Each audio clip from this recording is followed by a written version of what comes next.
They call it a story, but stories end. This one does not.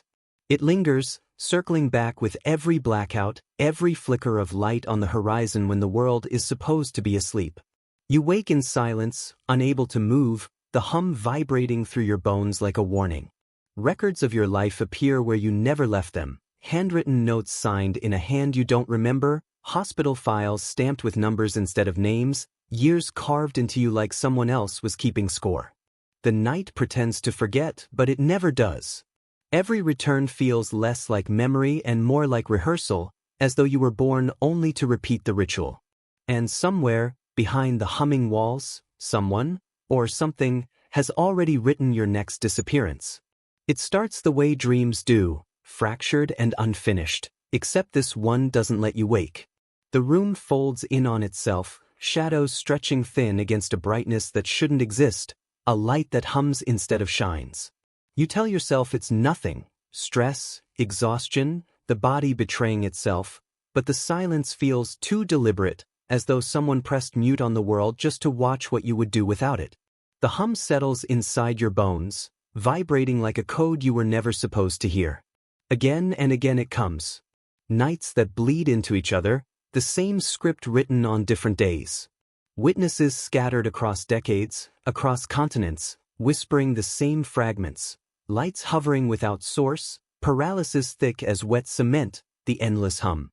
/r/UFOs collects them like glass shards, 67 encounters that do not change, that do not evolve, as if the loop itself is the point. Different people. Same story. No deviation. But loops bleed outward. Every blackout you swore was just a blown fuse is mirrored by headlines you skim past too quickly, localized power surges, unexplained grid failures, the infrastructure flickering in rhythm with your own missing time. The coincidences pile, and the word coincidence feels like camouflage. Then there are the bodies, your body, their bodies. Waking to scars that were never cut, blood tests rewritten like drafts in someone else's hand. You search for logic, for medical records that reassure. Instead you find a phrase buried in half-burned files, stamped and redacted. Subject 11. The words strip names away, reduce lives to an inventory. 11 is not you, not me, but it waits in the mirror like a placeholder. And so the question presses in like the hum itself. What if this isn't imagination or delusion, not trauma replaying itself in endless loops? What if the dream you're living has been rehearsed, line by line, blackout by blackout, long before you ever closed your eyes? The room greets you not with familiarity, but with a silence so sharp it feels surgical. It isn't your room. It was never meant to be. The walls are bare, humming faintly, and the air tastes like chemicals, metal, dust, antiseptic. You try to move, but the restraints remind you you've been here longer than you realize. Steel against skin. Skin against cold. The body you thought belonged to you now catalogued like an object in storage. And then the sound. Papers shifting in the dark, a ritualistic shuffle just out of sight. A voice begins to read, detached, clinical, without emotion. It does not ask if you are listening because it already knows you are. It doesn't even speak to you, it speaks about you. Line by line, it reconstructs a life you've never lived. Dates etched into air like scripture. A childhood illness that never happened, a surgery you never underwent, an infection you don't remember. Each phrase layered with precision, yet every detail is wrong. Wrong in a way that terrifies more than truth. The voice is not guessing. It is not speculating. It is reciting. Abductee accounts across decades tell of this same moment. They describe the borrowed rooms, the light too sterile to be earthly, the way files are read aloud as if to overwrite the very person tethered to the table.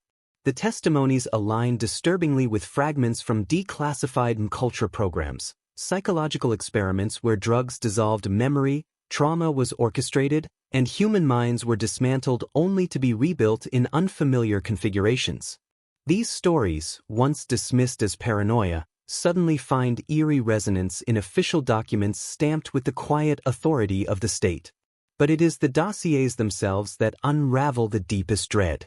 Files discovered, or perhaps leaked, in fragments describe fabricated medical histories assigned to unwilling subjects. They are written with the certainty of fact. Syphilis at 27. Vaccine anomaly at 47. Entire medical timelines constructed with the precision of someone filling in blanks on a form. Yet the lives they describe do not correspond to the individuals trapped inside them. The records float detached from reality, as if conjured from a narrative that someone needs to exist, regardless of whether it ever did. The testimony repeats across message boards, across Reddit threads long since deleted but preserved in screenshots. I've read my life in someone else's handwriting. The sentence repeats like a mantra, a viral echo that spreads across accounts from people who have never met, never spoken, yet describe the same impossibility. They read reports of their own lives but written as though authored by an invisible hand. And each time the phrase appears, it feels less like a personal experience and more like a shared diagnosis. There is a coldness to it all that cannot be ignored. It isn't rage, or cruelty, or even sadism. It is procedure. Clinical repetition. The way a lab technician might log specimens without ever wondering what they mean. These files are not personal, they are inventory. Black binders stacked in rooms without windows, each one containing the collapsed version of a life, rewritten for purposes no one explains. Case numbers replace names. Anomalies replace memories. You are not a person here, you are a draft, an unfinished report subject to correction. And so you begin to wonder if you have already been corrected. If the gaps you've noticed in your own memory, the scars you cannot explain, the medical records that don't quite line up, are simply the evidence of someone else's editing process. You look back at your own life and realize you cannot trust its sequence. Was it truly you who fell ill at 12, who broke a bone at 16, who received a shot at 30? Or was it always a script that was handed to you, a file written and rewritten until you believed it belonged to you? The restraints cut into your wrists as you strain against them, but the weight pressing down is not just physical. It is existential. Because once you have heard your life recited as fiction, once you've read the words that claim to be yours but are not, the question becomes inescapable. If the record of your life can be rewritten, erased, or reassigned, if every page that defines you can be altered without your knowledge, then what proof remains that you are the author of yourself at all? The corridor stretches forever, though you swear you've already passed the same door 3 times. Tiles gleam under a sterile glow that stutters, as if the light itself wants to abandon you. Your footsteps echo too loudly, bouncing back with a delay that feels unnatural, as though the hallway is listening. Each door is identical, each handle cold, and behind them something breathes in silence. You don't open them all. The few you do, you wish you hadn't. Restraints bent and twisted as if someone far stronger than human fought their way free. Stains that once were blood but now pulse with a darker hue, refusing to dry. And shadows that lean forward when you stare too long, like they've been waiting for you to notice. Witnesses write of these corridors in fevered fragments. One post buried in /r/no sleep reads like a confession. A contractor ordered to conceal the wreckage of a crash, led blindfolded into military corridors where the uniforms bore no insignia, no country, no allegiance. He said the halls bent in ways that made no architectural sense, each corner folding back on itself until he wasn't sure if he was descending, ascending, or circling an endless square. When he asked where he was, the answer was silence, broken only by the shuffling of boots behind him. Descriptions leak out in fractured whispers, specimens contained in glass rooms, pale bodies half seen through blurred photos that surface online for an hour, then vanish. Images degraded, pixelated, scrubbed until only smudges remain. But the echoes refuse to disappear. Some claim the shapes resemble Roswell-era photographs, others insist they are something older, something archetypal, creatures remembered by the body before the mind can catch up. Time itself bends in these reports. Survivors describe running through the labyrinth, finding exits, even seeing daylight, only to blink and return to the same hallway, the same door, the same hum vibrating in the walls. A woman swore she escaped into the desert night, felt the sand under her feet, tasted freedom. Then, within minutes, she was back under flickering lights, The exit gone as though it had been imagined. Memory folds in on itself like paper, trapping them in loops they can't break. FOIA documents, declassified in pieces and buried in bureaucratic jargon, confirm fragments of bases designed with disorientation as their core function. Corridors intentionally identical, layouts constructed like puzzles to confuse even those stationed inside. Researchers have speculated the architecture isn't just physical, it's psychological, a space built not to hold the secret, but to destabilize anyone who touches it. If you never know where you are, you can never know what you've seen. And so the theory spreads like a sickness. The labyrinth was never built for containment of what lies inside. It was built for containment of you. The witness, the wanderer, the subject who might remember too much. The halls are not endless because of size, but because of design. They do not want you lost. They want you circling, forever unable to carry what you've seen back into the world that still believes in exits. You try to trace it back, to prove to yourself that it really happened, that the memory isn't just a dream stitched into your brain. But every time you reach for the evidence, your hand closes around absence. Articles that were there yesterday dissolve into empty links. Case files that once filled entire folders now spit out a 404 as if the universe itself has decided to deny them. Even your own handwriting looks different, journals you've kept for years suddenly riddled with gaps, whole pages blurred as if redacted by a hand you never saw move. The silence around it isn't passive, it's engineered. Screenshots circulate like relics of a lost religion. A Reddit thread describing a UFO crash site, the testimony detailed and raw, vanishes within hours, leaving only grainy captures preserved by obsessive nightwatchers who know deletion is inevitable. UFO forums turn into ghost towns, their most damning posts amputated overnight, the survivors swearing the missing stories once lined up with their own. Archive.org, meant to be a library outside of time, betrays you too. 1 week an article exists, time-stamped and searchable, the next week it's gone, the gap sealed as though it never breathed at all. This isn't error, it's digital gaslighting, reality edited in real time. The whispers always point upward, into the halls of agencies that officially deny and unofficially bleed through leaks.